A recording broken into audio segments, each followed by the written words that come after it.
Como habíamos anunciado, hemos establecido contacto telefónico con el empresario y hombre político Salomón Lerner Guitis, quien se ha hecho conocer también como un dirigente de la Alianza Lima.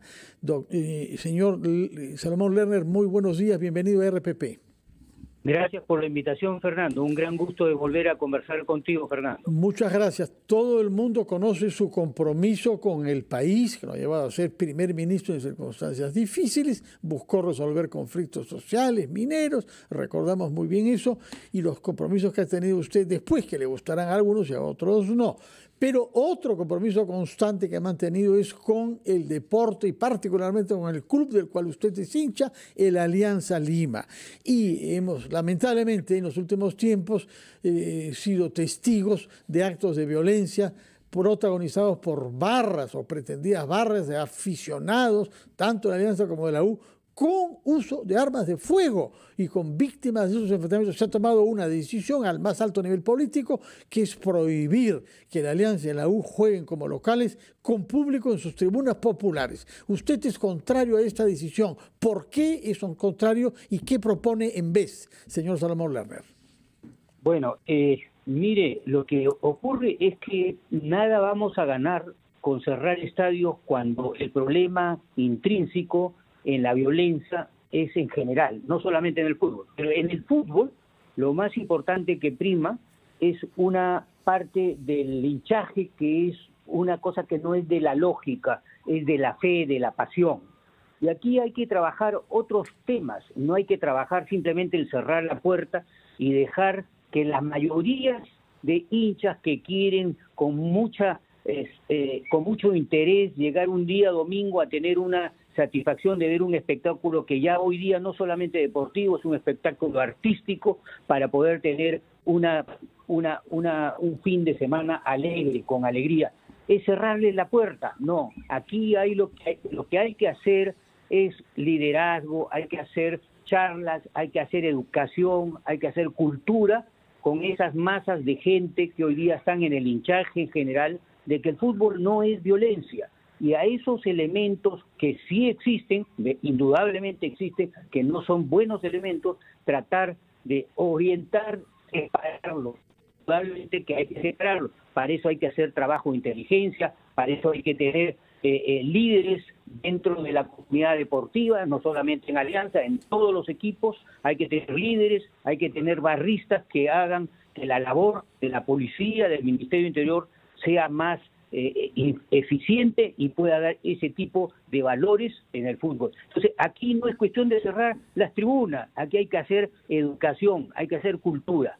Hace un par de días hemos visto que dos personajes, como Aldo Panfichi, que es un vicerrector de una universidad y también hincha de la Católica y un hincha de Alianza, haya conversado con el coach de la selección peruana de fútbol, hoy día coach de Universitario de Deportes, y en donde ellos se ponen de acuerdo que nada se va a ganar con cerrar tribunas. Hay que hacer educación, hay que hacer cultura, hay que salir a explicar por qué existe todavía racismo, por qué existe discriminación, por qué hay otros temas que la cultura peruana tiene que otra vez volver a primar. Y eso son tareas de liderazgo, tareas de los dirigentes, tareas del Ministerio del Interior. Esto es lo que hay que trabajar y lamentablemente estamos frente a soluciones que no resuelven los problemas.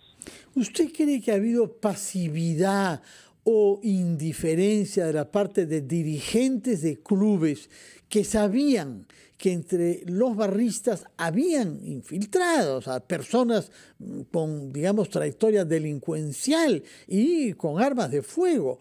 ¿Cómo se ha permitido, cómo se ha actuado de manera tal que lleguemos a ese extremo que viene siendo pagado por dos niños que no tenían nada que ver con el tema y que han recibido el impacto de estas violencias de barras bravas?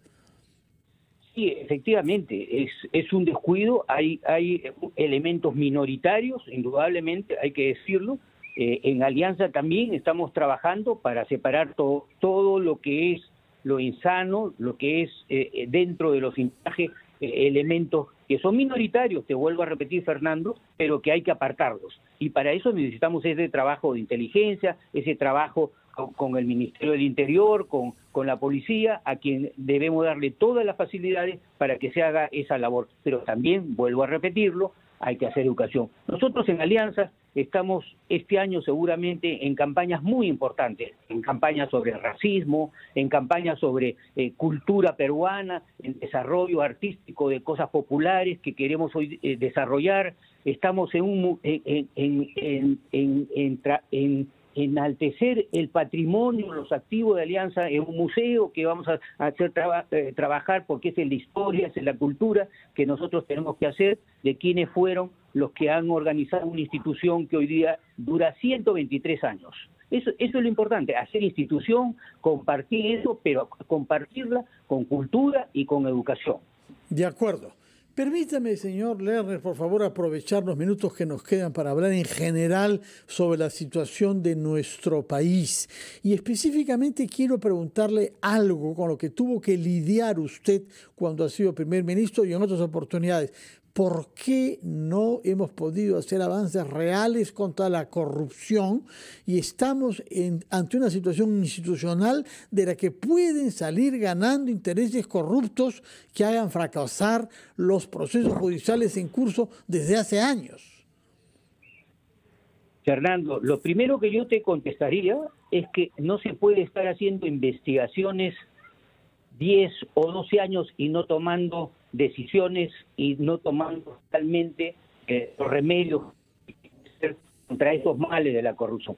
Creo que seguimos muy complacientes de juicios, de dimes y diretes, de gente que habla, que no habla, que hay que probar lo que no habla, gente que a veces acaba lamentablemente en este sentido enredada en una serie de temas y no se toman decisiones. ¿Cómo podemos seguir discutiendo después de 10 o 12 años la corrupción del gobierno, de las campañas políticas antes de los últimos 3 o 4 gobiernos, y hasta ahora no tenemos realmente ninguna decisión sobre cómo esos males corruptos no acaban con las sanciones necesarias? Ese es el primer punto. El segundo punto es que indudablemente las organizaciones, las instituciones han ido poco a poco fracasando en la posibilidad de que se haga todo bajo un código de ética, bajo principios fundamentales de la transparencia. Y eso es lo que ha ido degenerando en el país.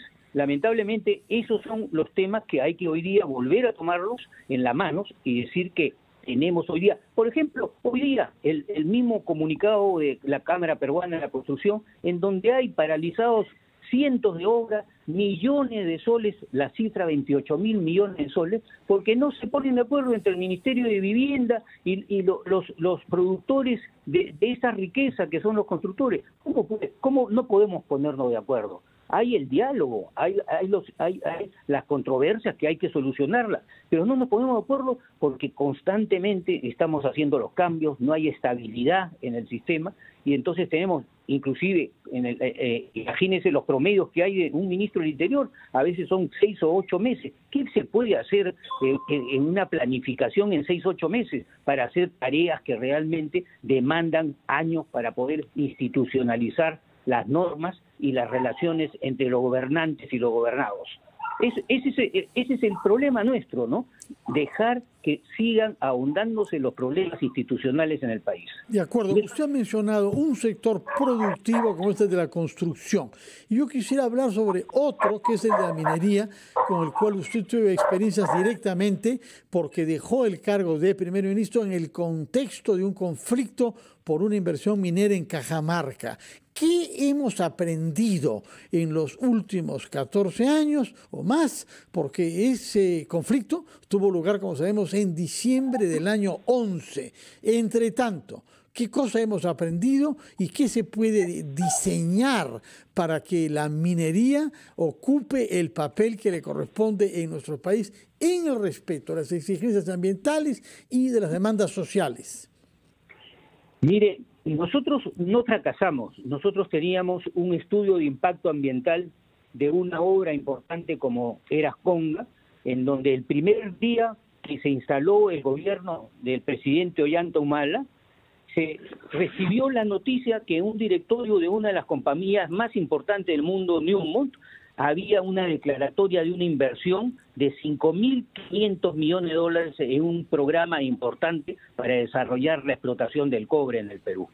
¿Qué mejor que llegar a una noticia así frente a un gobierno nuevo que nos encontramos?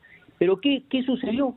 Hay algunas personas en el Perú que piensan que hay que hacer otro tipo de normas que son fuera de las internacionales de los impactos de estudio ambiental. Y creo que ahí comienzan los desfases que ha habido en los últimos años. Si nos ponemos de acuerdo, las comunidades, las personas que están a cargo de la minería en los diferentes ministerios que tienen que ver con ello, y los inversionistas que son tan importantes, empresas multinacionales que invierten cientos de millones de dólares en este